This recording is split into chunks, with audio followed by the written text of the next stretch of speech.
DRB news में आप सभी का स्वागत है। मैं हूं सैयद सलमान और हम बात करेंगे महाराष्ट्र की राजनीति की। पिछले 22 जून से चल रहा राजनीतिक विवाद आखिर कल एक सुप्रीम कोर्ट के फैसले के बाद थम गया। अब आगे नई रणनीतियां बनेंगी।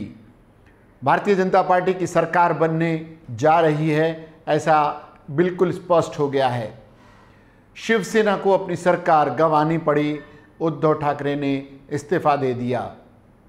राजनीतिक उठापटक के इस पूरे खेल में शिवसेना ने अपने विधायकों को गंवा दिया।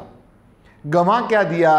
गद्दारियां और बगावत ने शिवसेना को वो चोट पहुंचाई है जो कभी किसी राजनीतिक दल ने आसपास के राज्यों में नहीं देखी थी। एक NTR वाला मामला इसका अपवाद है, लेकिन शिवसेना प्रमुख की पार्टी में शिवसेना पक्ष प्रमुख उनके बेटे उद्धव ठाकरे और उनके मातहत शिवसेना के दम पर जीते हुए विधायकों ने जिस तरह से बगावत की, उसका नतीजा ये निकला कि उद्धव ठाकरे ने मुख्यमंत्री पद से इस्तीफा भी दे दिया। यहाँ तक कि उन्होंने विधान परिषद से भी इस्तीफा दे दिया। ये संजय राउत का ये बयान काफ़ी मायने रखता है कि महाराष्ट्र ने एक संवेदनशील मुख्यमंत्री खो दिया। कोविड के दौरान उनके कार्यों की काफ़ी तकलीफ हुई थी। उन्होंने काफ़ी बेहतरीन काम किए थे जिस तकलीफ से गुजर रहा था। आम आदमी के बीच में इसकी अलग अलग प्रतिक्रियाएं हैं। हालांकि भारतीय जनता पार्टी के खेमे में इस पूरे प्रकरण को लेकर खुशी का माहौल है, क्योंकि देवेंद्र फडणवीस साहब ने कभी कहा था कि मैं पुनः आएंगे, और वो पुनः लौट रहे हैं। सुप्रीम कोर्ट के फ्लोर टेस्ट का रास्ता एक बार साफ हुआ तो महाराष्ट्र के मुख्यमंत्री उद्धव ठाकरे ने फेसबुक लाइव करके कुर्सी छोड़ने का ऐलान कर दिया। उन्होंने विधान परिषद से भी इस्तीफा देने की घोषणा कर दी। उन्होंने कहा कि फ्लोर टेस्ट का कोई मतलब ही नहीं रह गया है। उन्होंने दावा किया कि हमसे कोई शिवसेना को नहीं छीन सकता। उन्होंने फेसबुक लाइव में अपनी उपलब्धियों के साथ साथ बगावत पर दुख व्यक्त किया। उद्धव ठाकरे ने कहा कि अच्छे लोगों को नज़र जल्दी लगती है, मुझे भी किसी की नज़र लग गई। उद्धव ठाकरे ने बागी विधायकों की ओर इशारा करते हुए यह भी कहा कि अगर आपने मुझसे बात करने की कोशिश की होती तो मैं ज़रूर बात करता। मैं आज भी बात करने को तैयार हूँ। मैंने आपको अपना माना था, आपसे दगा की उम्मीद नहीं थी। इससे पहले महाराष्ट्र विधानसभा के विशेष सत्र में कल बहुमत परीक्षण होने पर सुप्रीम कोर्ट ने मुहर लगा दी थी। राज्यपाल भगत सिंह कोश्यारी के फैसले पर रोक लगाने से सुप्रीम कोर्ट ने इनकार कर दिया था। सुप्रीम अदालत ने शिवसेना विप चीफ सुनील प्रभु की याचिका पर स्टे लगा दिया था। सुप्रीम कोर्ट ने राज्यपाल के फैसले को सही कहा और 30 जून को बहुमत परीक्षण की इजाज़त दी तो आघाड़ी सरकार की ज़मीन का हिलना तय हो गया था।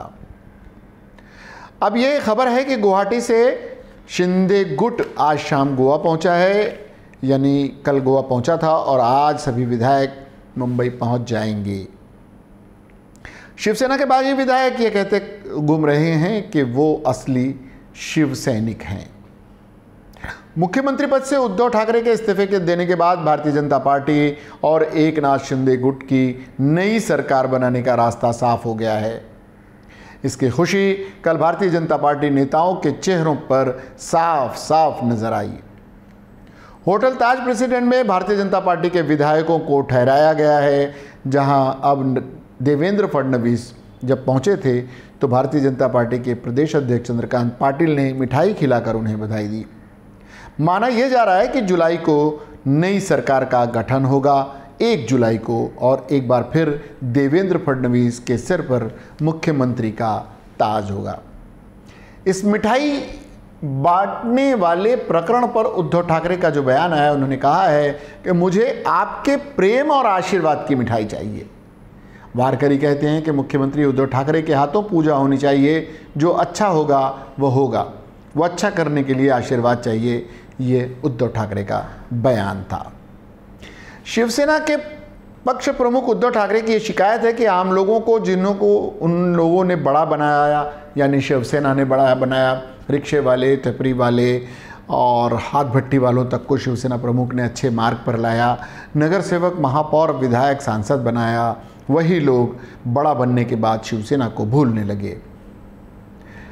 शिवसेना प्रमुख, पक्ष प्रमुख उद्धव ठाकरे की एक बात बहुत मायने रखती है। उनका ये कहना है कि उनके अपने लोगों ने तो दगा दिया, इतने सारे विधायक एक साथ चले गए, लेकिन जो जाएंगे, बार बार ये हो रहा था कि कांग्रेस और एनसीपी इस सरकार को चलने नहीं देगी और गिरा देगी। वो उद्धव ठाकरे ने भी स्वीकार किया कि कांग्रेस और एनसीपी उनके साथ खड़ी रही। ऐसे वक्त में जब अपने साथ छोड़ गए तो जाने वालों के पर, जिन पर शंका थी कि वो चले जाएंगे, वो लोग रुके रहे।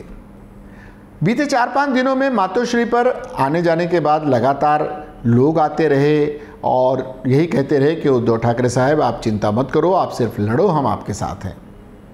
इसे शिवसेना कहते हैं और इसे शिव सैनिक कहते हैं, ये कहना है उद्धव ठाकरे का। ये जो हमारा नाता है, उस नाते के जोर पर सेना आज एक मजबूती से खड़ी रही है और कई चुनौतियां आई और इन सामान्य लोगों की मदद से उन्हें नाकाम करके शिवसेना खड़ी हुई है। हालांकि नई सरकार के चुने जाने तक उद्धव ठाकरे कार्यवाहक मुख्यमंत्री का दायित्व संभालेंगे। उनके इस्तीफे पर राज्यसभा सांसद संजय राउत की प्रतिक्रिया काफ़ी मायने रखती है। उन्होंने जो कहा कि अत्यंत शालीनता से पदत्याग किया, हमने एक संवेदनशील सभ्य मुख्यमंत्री खो दिया। और शिवसेना के विधायकों के बाद तेवर और महाराष्ट्र के मुख्यमंत्री उद्धव ठाकरे के इस्तीफे से राज्य की सत्ता में वापस लौटने की बीजेपी की राह भले ही आसान हो गई है, लेकिन भगवा पार्टी हर कदम फूंक फूंक कर रख रही है। तभी तो महाराष्ट्र भारतीय जनता पार्टी के प्रमुख चंद्रकांत पाटिल ने एकनाथ शिंदे के नेतृत्व में शिवसेना के बागी विधायकों से शपथ ग्रहण के दिन मुंबई आने का आग्रह किया है। शिंदे गुट असम में 8 दिन बिताने के बाद एक चार्टर विमान से बुधवार शाम को गुवाहाटी से गोवा पहुंचा। आज उनके मुंबई पहुंचने की उम्मीद है। 2019 के विधानसभा चुनाव में शिवसेना के साथ गठबंधन में पूर्ण बहुमत पाने के बावजूद देवेंद्र फडणवीस दोबारा मुख्यमंत्री बनने से चूक गए थे। चुनाव नतीजे सामने आने के बाद उद्धव ठाकरे ने एनसीपी और कांग्रेस के साथ गठबंधन कर लिया था। फडणवीस ने सरकार बनाने की कोशिश भी की थी, लेकिन वो बहुमत साबित करने में सफल नहीं हो पाए थे। इस दौरान अपने संबोधन में उन्होंने कहा था, मी पुन्हा येईन, मैं वापस लौटूंगा। और सियासत में लगातार अपनी मौजूदगी दर्ज कराते रहने, कई सारे प्रकरणों में उनका नाम आने, कई नेताओं को निपटा देने की उन पर साजिश रचने के आरोप भी लगे, जिसमें एकनाथ खड़से, पंकजा मुंडे जैसे नाम शामिल है। ये कहा गया कि उनके कैरियर को, यहाँ तक कि विनोद तावड़े तक के बारे में कहा गया कि देवेंद्र फडणवीस की तिरछी नज़र का ये सारे लोग शिकार हो गए। लेकिन जब आंकड़ों के खेल होते हैं तो बहुत सारी चीज़ें मायने नहीं रखती।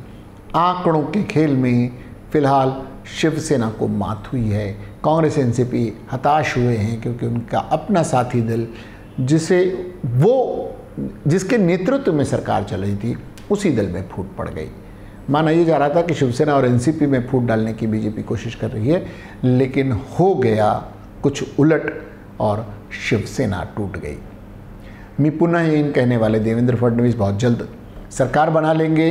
ये महाराष्ट्र की सियासत के लिए एक अलग तरह का अध्याय लिखा जाएगा, जहां पूरी की पूरी सरकार ही पलट दी गई। इस तरह के प्रयोग भारतीय जनता पार्टी अन्य राज्यों में भी कर चुकी है और महाराष्ट्र इससे भला कब तक अछूता रहता, और हो रहा है, होने जा रहा है।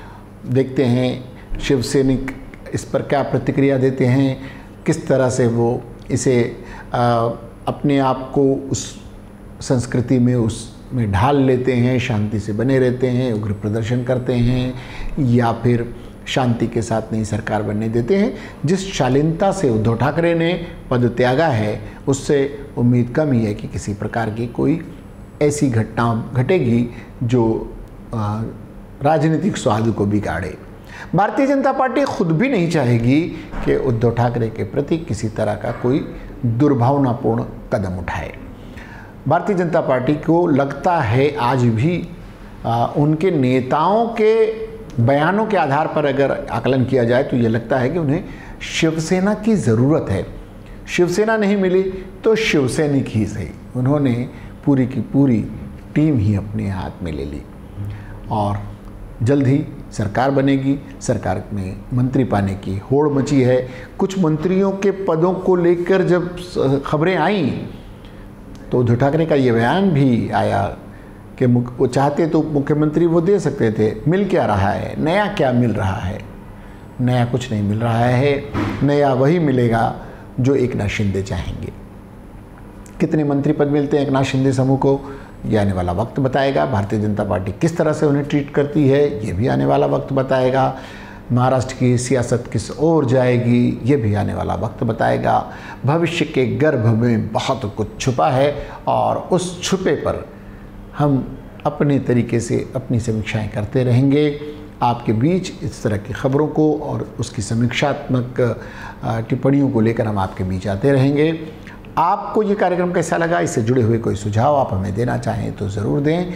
इसके लिए आपको हमारे चैनल को लाइक करना होगा, सब्सक्राइब करना होगा और कमेंट बॉक्स में जाकर अपनी बात को रखना होगा। फिलहाल के लिए इतना ही। इसके बाद भी खबरों और कार्यक्रमों का सिलसिला जारी रहेगा। मुझे और DRV न्यूज़ की पूरी टीम को दीजिए इजाज़त, लेकिन देखते रहिए GRV न्यूज़। जय हिंद।